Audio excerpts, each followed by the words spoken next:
When back-to-school season rolls around, most university students are preparing for classes and gathering school supplies. But at Howard University, many students are preparing to return to campus with nowhere to live. I live off campus because I wasn't able to secure housing for this semester. Noelle Harris, a senior at Howard University, says she has to live off campus because she was never granted housing after her sophomore year. With little options, Harris was forced to rent a house with friends not too far from the main campus. Every day, Harris has to either walk to campus or take a university shuttle to the nearest dorm. And in a young, thriving neighborhood, it is not always a safe journey. I prefer to get home before dark because I don't feel completely safe.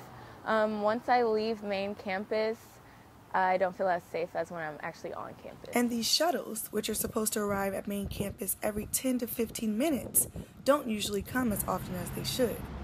Or they all come at once, causing delays, leaving students to walk to and from main campus. Usually they're very delayed, or 2 or 3 shuttles will come at once. The other day it took me 40 minutes to wait for the shuttle and get home from Crampton. Howard has just 9 dorms to accommodate the 11,000 undergraduate population, but it's not enough.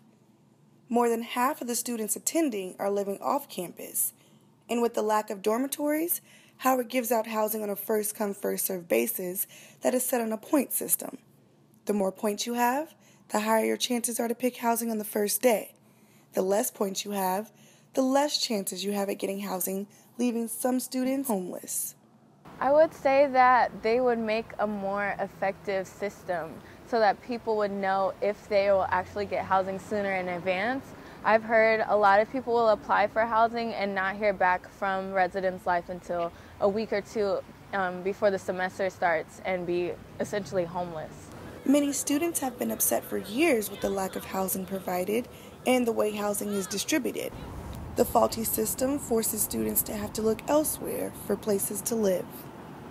Well, I live at University Town Center. After I applied for housing, I wasn't able to get it, so UTC was the only place that I could live in. The University Town Center apartments are located in Hyattsville, Maryland, about a 20-minute drive or a 20 to 30-minute metro ride to campus.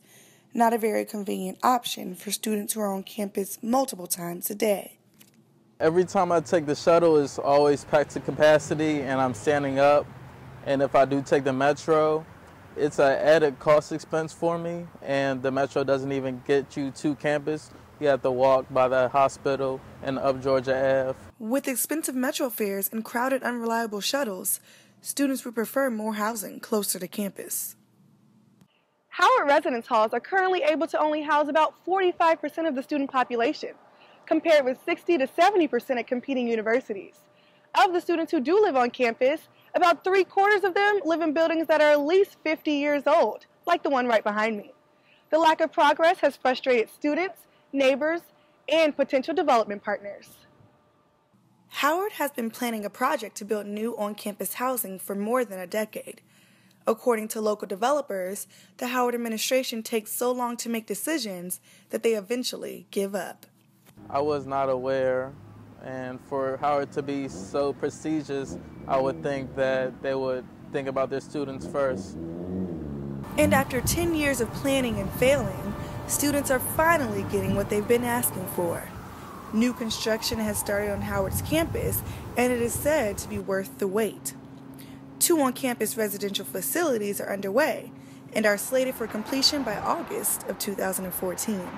The new dorms are designed to accommodate 1,360 students and will include social, study, and programming spaces. I think it's well overdue. I wish that they could have been around prior to the class of 2014's departure. The residences will also include 2-person semi-suites designed to serve the university's underclassmen population. The dorms will also have communal social and study lounges, game rooms, laundry facilities, and independent apartment units for faculty, staff, and guests. The cost of these new facilities are estimated at $107 million, a huge financial blow, but with almost 60% of students forced to live off campus, it's a blow that may be worth taking. Reporting for BJ2 News, Courtney Spearman.